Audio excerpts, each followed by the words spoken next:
Making your way in the world today takes everything you've got. Taking a break from all your worries sure would help a lot. Wouldn't you like to get away? Sometimes Can you not? go where everybody knows your name. Mims. Drink the Mims. The whole front of the frame is the desk. You wanna be where everybody knows your name.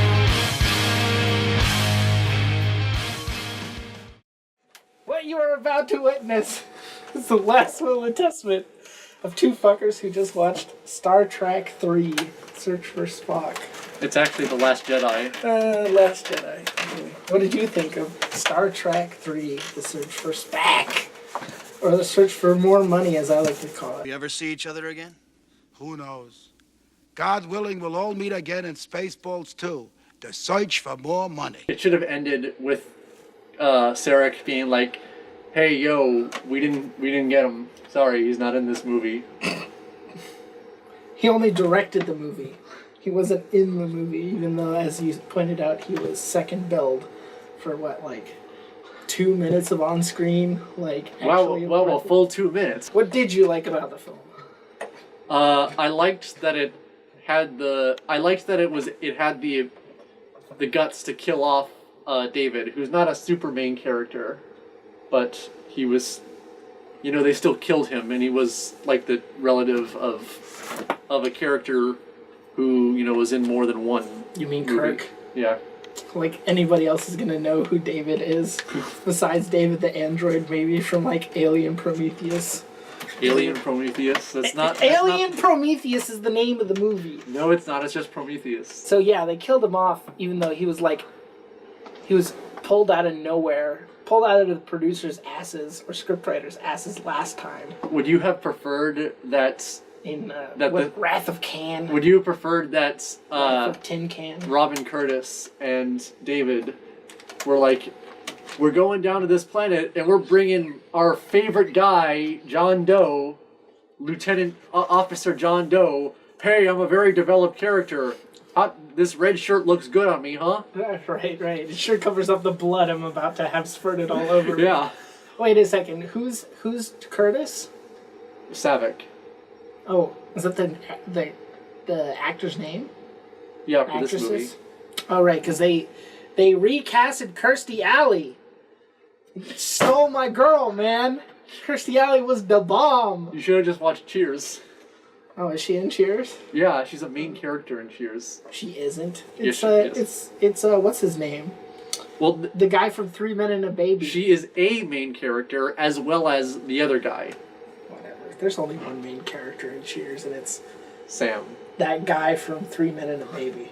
What about Frasier? Otherwise known as Tom Selleck. What about Frasier? Frasier's in Cheers? I hope you're joking. I've only seen like 2 episodes. I saw one episode.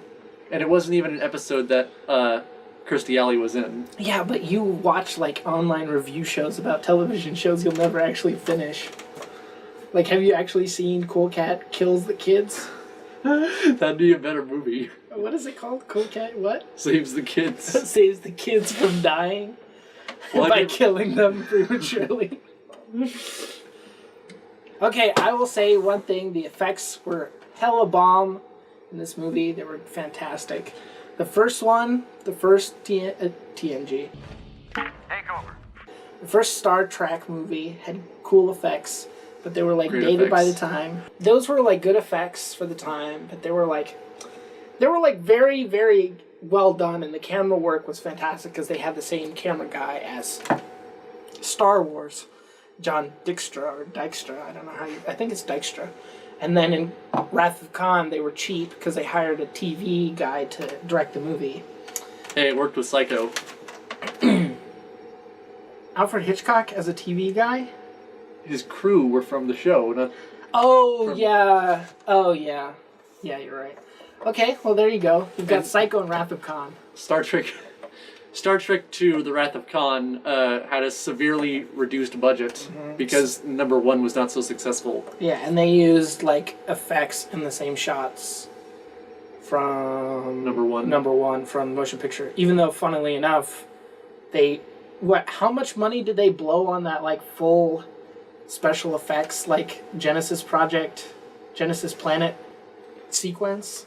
I don't know. Probably like $500,000 at that time, which is like bajillion dollars now.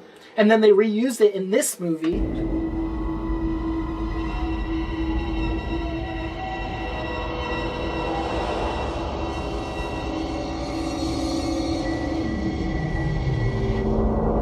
Instead of a dead moon, a living, breathing planet capable of sustaining whatever life forms we see fit to deposit on it.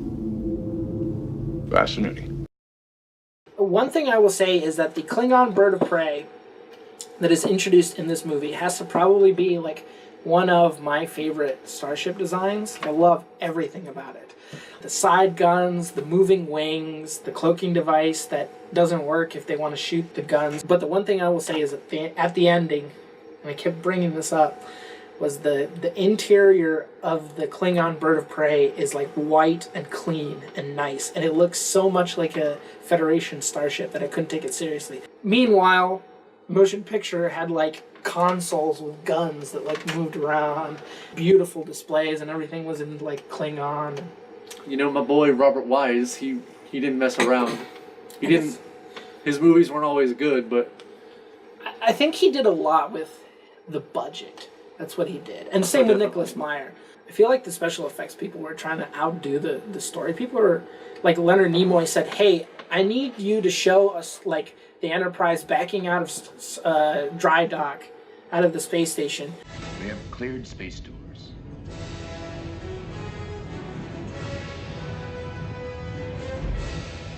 And I need you to make it look cool. And so they did it perfectly. They did it to the nines. Meanwhile, Leonard Nimoy is working with a script that doesn't have a proper framework to hold up those great effects.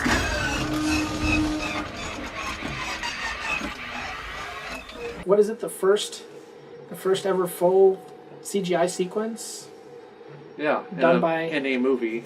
In a movie done by guys at ILM, I think. I mean, just wait until The Last Starfighter. Oh, I love The Last Starfighter. I think, what was the last movie we saw? And I said I'd rather watch The Last Starfighter. Some CGI filled mess. Oh, something terrible we watched lately. Was it Hercules in New York? Every time Sarek got on screen, it was fantastic. I love Sarek's actor. I love the character. He's got great screen presence. Come.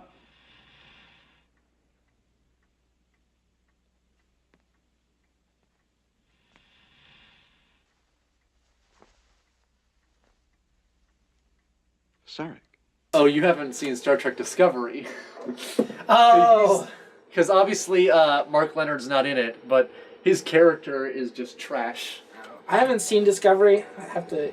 The only Star Trek I've seen are the movies, parts of TNG, like one episode of TOS, and you've seen all of TOS, right? Yeah, TOS. None of TNG and all of the movies. Hey, no, I watched season 1 of TNG and a bunch of episodes later on. Back when they still had the same costume designer as the original series. You know, in Star Trek 6, the set was from TNG, but they just, because they didn't have the TOS set, and they just had actors standing in front of TNG things. Mm-hmm. So, and they dressed it up to be like TOS or not TNG. But that's cool, though, because I was reading about LCARS, the computer system in Star Trek, and especially in the Next Generation, and how they introduced it. And you can see like LCARS and like the Okadagrams.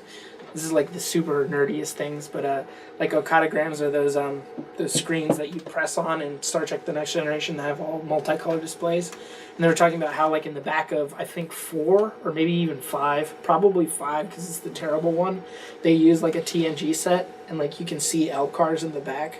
Okay, do you have anything else you want to say about Star Trek 3? Yes, quite a bit actually. Oh God. What do you think of Captain Kirk's reaction to the death of his son? Like the line said, the performance by Mr. Shatner. Admiral, David is dead.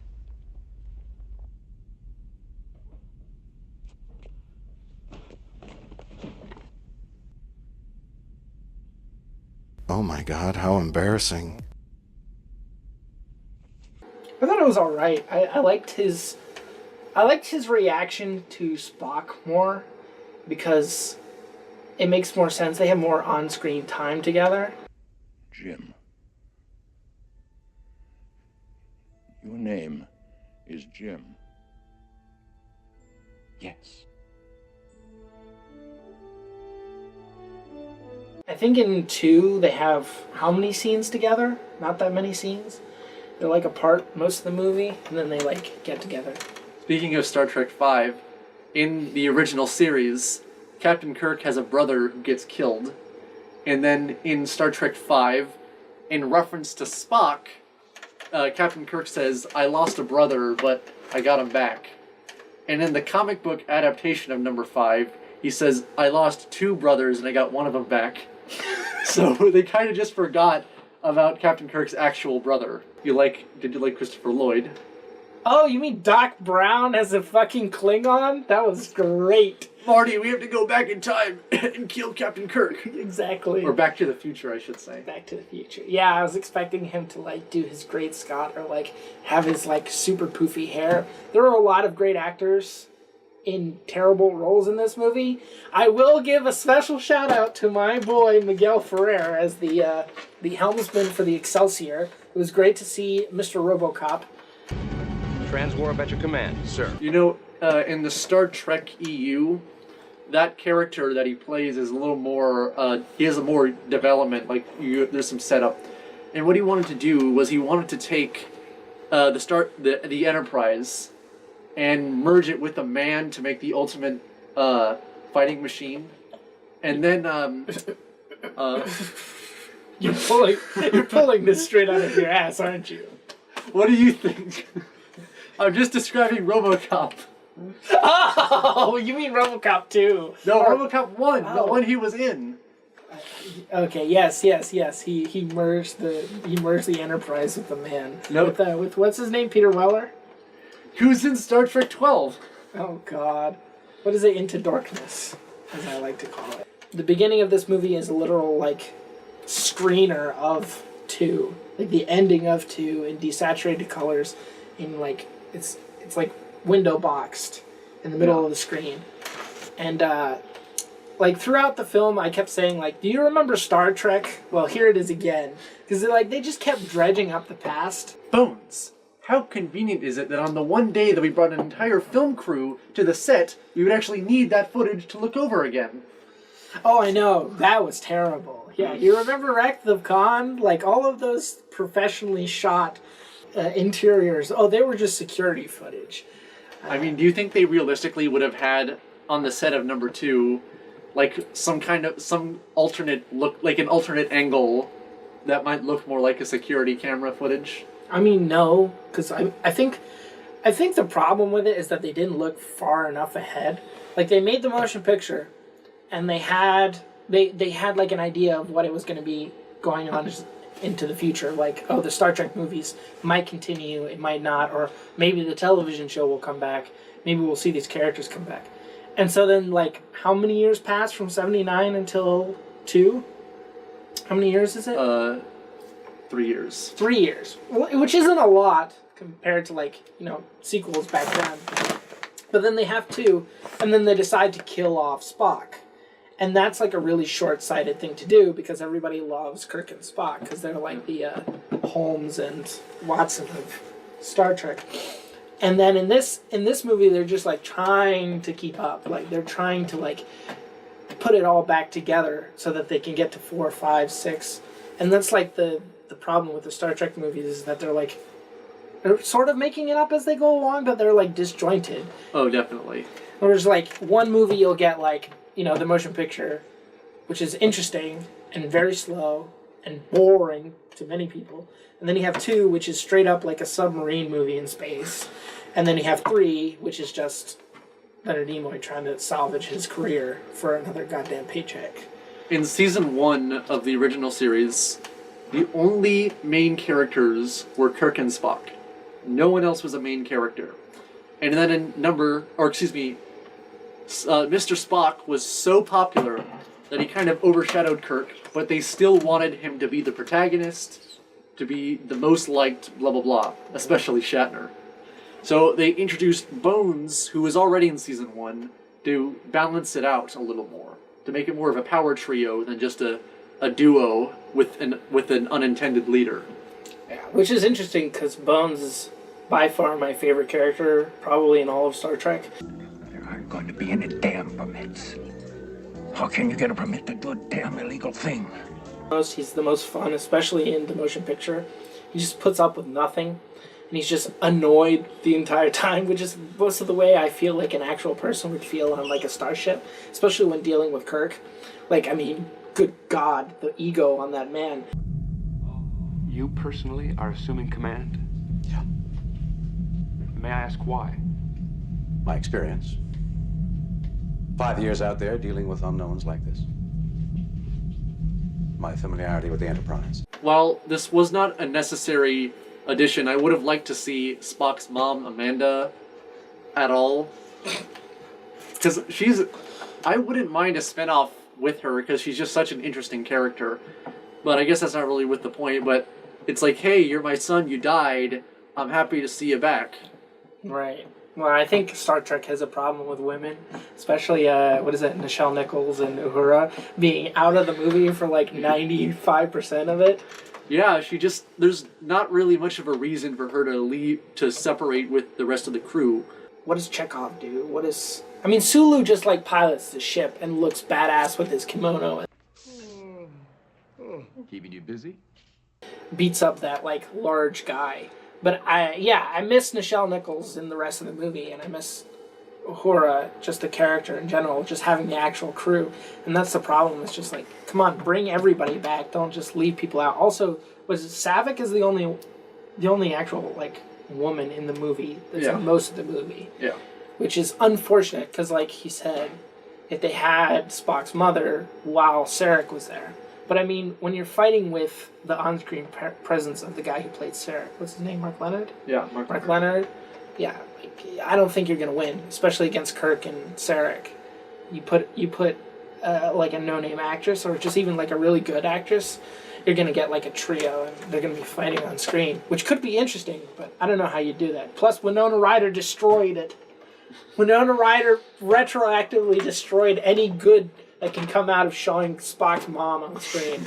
In the animated series, there was an actual episode that focused on Uhura, and she had more going on in that one 25-minute episode of a show with debatable canon than in basically all of TOS and the movies, with the exception of, I guess, Mirror Mirror, where she does have more to do, and there are some other episodes. Oh yeah, that's the one where she's like fawning over the captain, right?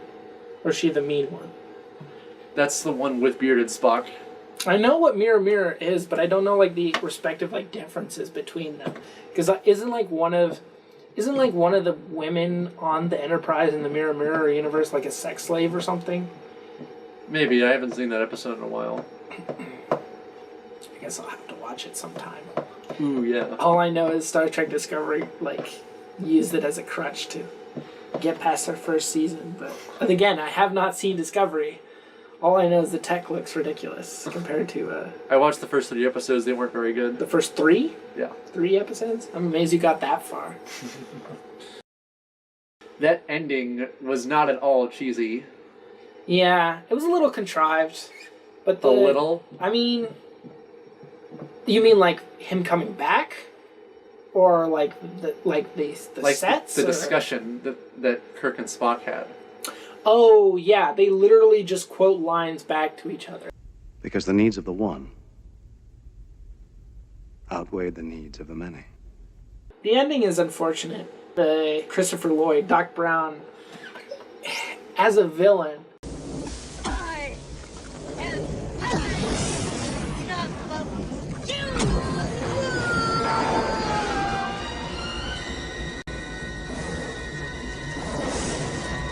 Yeah, well, he has some backstory, but like you were talking about how he just shoots his gunner, I think, right?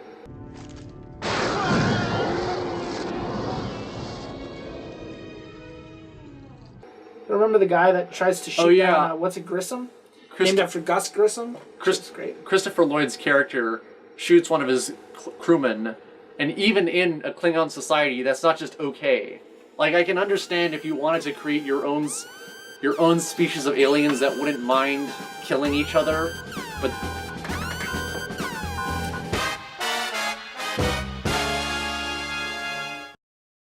Oh, the battery. Charge the battery pack.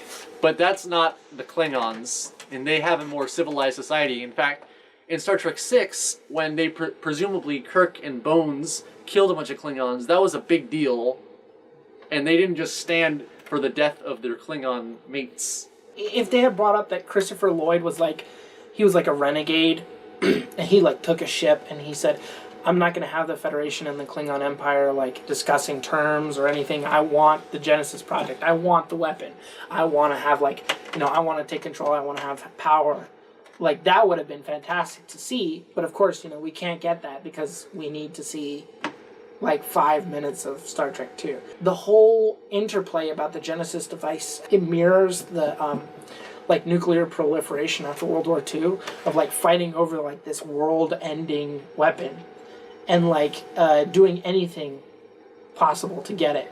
Like killing people who know anything about it, or like sabotaging computer systems and like hacking things and trying to get the knowledge just because they want the weapon, just because it revitalizes their society in it. It lets them, dictate the terms. And like, it's a problem. Hello, Nora. Hello. We're just talking about Star Trek in the back of your shock. I can't believe it. And Ely forgot to bring the cord. What? The charging cord. The charging cord. So we're about to run out of battery. And we filmed. You can't use my charging cord? We might be able.